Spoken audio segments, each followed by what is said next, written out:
Rev up your engines!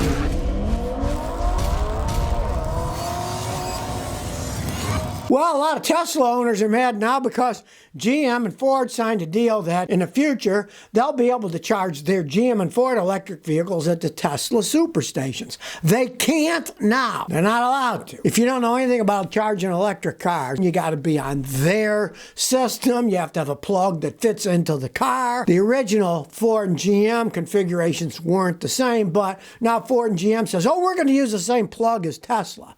Well, the rest of the world's using a different system, but now we're going to use the Tesla system. The industry standard of plug-in is called CCS, and Tesla's is different. And here's what Elon says. Of course, he likes it because it's his system. Rest in peace, CCS, says Elon Musk on one of his tweets on his Twitter platform that he owns. Elon's happy, but his Tesla owners aren't. Why do you think? Because now they're going to have to wait even longer. A lot of them are already complaining. I got there was a guy there, I had to wait. One or two people, I had to be there a few hours, right? Nobody likes waiting a few hours to get their car filled up with gasoline. Can you imagine the average American in a gasoline car? You go to a gas station, you got to wait 3 hours.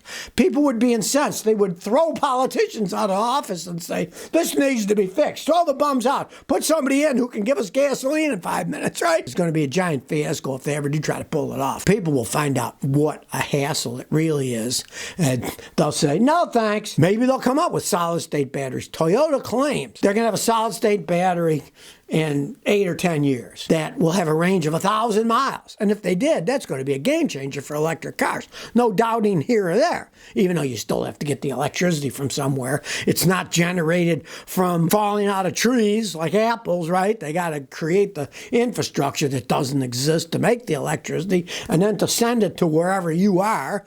Our electric grid is a pile of crap. I was just talking to a guy who works for the Massachusetts Electric Company. I was checking out his car, and he said, Scotty, our system's falling apart. You can't add millions of cars to this stuff. It can't take it. You'd have a massive infrastructure. And of course, who's going to pay for that, right? Yeah. So this is all fantasy. But now, just because Elon's going to share his with GM and Ford, his own owners of Teslas are complaining. We don't want to wait in any more lines. Hey, let's face it, they're expensive cars. So who owns them? Rich people. Do you think rich people want to wait with the hoi polloi in line? Of course not. Now they're mad at him. Hey, what goes around comes around, baby. Lynette says, I got a 2004 Daewoo. My car won't start. Many reasons car won't start. The first thing, is it cranking? If you turn the key and it doesn't crank, it could be a bad battery. Jump start the car. If it starts, get another battery, right? Well, let's say it cranks but doesn't start. You start checking, are you getting any fuel? You can take the air filter off, spray some starter fluid in it, and if it starts, then you know you're not getting any fuel. Could be a bad fuel pump, could be the fuel injectors aren't being pulsed. There's a lot of reasons that could do it. Now, let's say you're spraying starting fluid and it doesn't start. That usually means the ignition system isn't working. Then you got to figure out why aren't you getting any spark. Now I have a whole video for that called Fixing a Car That Cranks But Doesn't Start Up. Scotty. Just type that in YouTube and watch it. It'll give you all kinds of things you can actually check yourself. And if you can't figure it out with that, see a mechanic, because then it could be the computer system wiring, and it's very complex after that. Sad Honda Accord owner says, my Honda Accord starts hard after I've driven it a while. Old age in a car often does that, and you got an old car with a lot of miles. There's two main things. Either you're not getting fuel or you're getting too much fuel. You say eventually it starts. When eventually it starts, rev it up and look out the back. Look at the tailpipe. If it's black smoke, it means the engine is flooding out when it's hot. That would mean that your fuel injectors or your fuel pressure regulator are leaking. They flood the car when it's hot, and then it won't start. When the engine's cold, a cold engine, when it sits all night, you start in the morning, it actually needs extra fuel. So if the injectors leak a little, it doesn't care. It'll start right up, right? But then restarting the hard engine will be flooded up. Now, on the other hand, if when it eventually starts, it's just normal, it doesn't smoke, then you probably have some problem with your fuel pump. It gets hot, it's not pumping the fuel, so it's not flooding out. You got no fuel at all. Those are two of the easiest things to check. Sometimes as simple as putting a good fuel injector cleaner in a gas tank, and when they're dirty, they dribble. And then the dribble parts are too concentrated gas and it floods them out. So sometimes just cleaning the fuel injectors will fix that. Captain Crunch says, should I trust Kia's warranty? I'm looking to buy a new minivan, but the Siennas are so expensive. I'm thinking about getting the Kia Carnival for the same price as a 3-year-old Sienna. What should I do? Is a long warranty worth the price? Kias make crap. They don't hold up over time. The Siennas can go hundreds of thousands of miles. I'd buy a 3-year-old one of those long before I'd buy one of the Korean vans, right? The warranties generally are not worth the paper they're printed on, and especially the extended warranty. I had a guy with an extended warranty on one. It was a Kia. He paid, I think, $2,500, and then the head gasket blew. He took it in, they said, sorry, the head gasket's blown. That's not covered. Gaskets, read the fine print. The fine print did say, not responsible for bad gaskets or oil seals. Well, it's in the middle of the engine, right? You think it's part of the engine warranty? They wouldn't fix it. Don't waste your money on these warranties. They're insurance companies. And what do? They decide what's covered and what isn't. And they go, oh, you're sorry, you're not covered. It's a waste of time. Do you know what the best warranty is? Buy a Toyota or a Honda that's better made and drive it. Don't buy an extended warranty on them. Unless you buy a hybrid version. Hybrids, I do advise. Buy a real extended warranty through the dealership for hybrid because they're so expensive as they age. You buy a hybrid warranty, they got to cover the stuff. They can't wheedle their way out of it. But normally, I wouldn't waste my money on with a Honda or a Toyota. They don't break much anyways. But no, do not buy that Kia and get an extended warranty.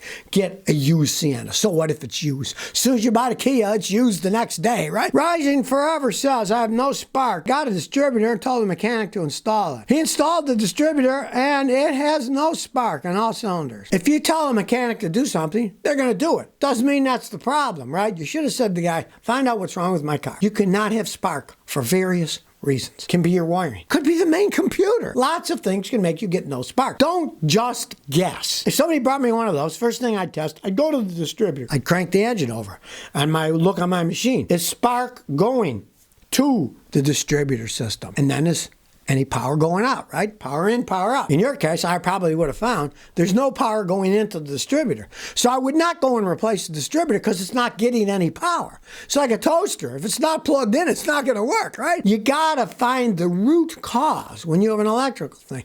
I mean, if you told the guy to put a distributor and he did his job, well, you should have said, okay, it's not starting. What do you think? Well, can you figure out what's wrong? And let him figure it out. You don't want to guess with electronic stuff. Now, I show you in my videos, at least learn. Like, you should have got a test light, try to start it, check the power wire going to the distributor. And if it wasn't getting power, you'd say, well, it's not getting any power. So now there's something before that. Could be ignition switch, wiring, ECM, crank sensor, cam sensor. Could be a lot of things. Always have to think logically with electricity. You don't just start guessing with parts because it gets expensive fast. You're not going to fix anything. Well, now here's an interesting one. The Union of Auto Workers, their president, Shawn Fain, he just issued a warning to the big three Detroit automakers that said, you better be ready in September when it's labor time for our contract because we're going to go on strike. You know what I say?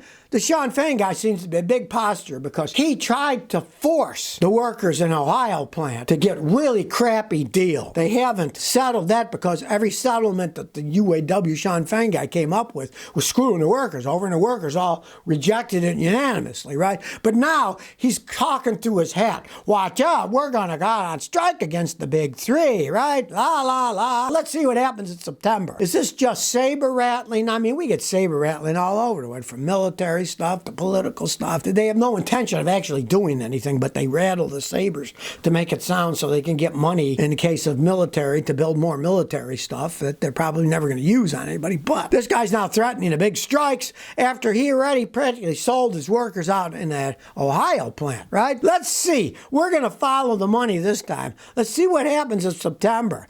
Does he go on strike, or does he pull another one of these Ohio ones where he gave almost all of the power to the factory owners, not to the workers, and the workers voted against it. They weren't stupid. They saw, God, we're going to work 12-hour work weeks. We're not getting any of the concessions we wanted. We'll see what happens then. He's talking the talk now, but let's see what actually happens in September. Well, here's another reason not to drink and drive. A guy in Ohio, his Harley Davidson fell over, and another guy came and was trying to help him pick the Harley Davidson up, right? So the North Olmsted police happened to be driving by, and they saw, what's happening here? The one guy's helping the driver pick it up, but they noticed the driver kind of smelled of alcohol, right? So they do a sobriety test. The guy's stone cold drunk, and the reason his Harley went on its side because he was drunk and he couldn't hold it up and it fell over. You don't want to drive when drunk, doubly so for being on a motorcycle, because you got to keep your balance. You really got to know what you're doing. Anybody who drives a motorcycle should be stone cold sober when they're driving that thing. right? Because you only got two wheels, and they have a tendency of falling over. And when you take a corner, they can fall over one side, you can high side and fall over the other side. Listen to Scotty. If you're going to drink, stay at home.